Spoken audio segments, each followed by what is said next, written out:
Tuloy po kayo sa Techno Tito at ito ang ating quick tip for the day. Naglabas si Google ng instrument tuner na pwede natin gamitin para magtono ng ating musical instruments gamit ng ating mobile device o computer. Ang kailangan mo lang ay internet connection, access sa Google via web browser, at mikropono para makuha ang tunog na manggagaling sa iyong instrumento. So, i-search natin Google Tuner. At automatic na kapag sa search results ay lalabas siya dito sa bahaging ito ng ating computer. Okay. So kapag pinindot natin ito, kailangan lang ng access ng browser sa ating microphone. Ngayon ay may nakatapat tayong gitara na matagal lang hindi nagagamit at try natin ilagay sa tono. So i-click lang natin to microphone icon at ito, hihingi ng permissions na mag-access sa microphone si Google. I-allow lang natin. At yung listening na siya ay tapat natin ang gitara sa microphone. At isa-isa nating i-tune ang mga strings. Pihitin ang peg hanggang umabot sa tamang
gumagana naman.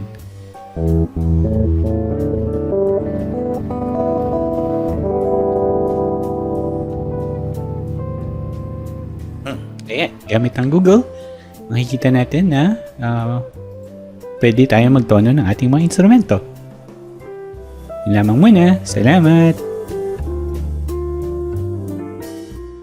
Kung nagustuhan nyo ang video na ito, i-click ang like button sa ibaba ng video.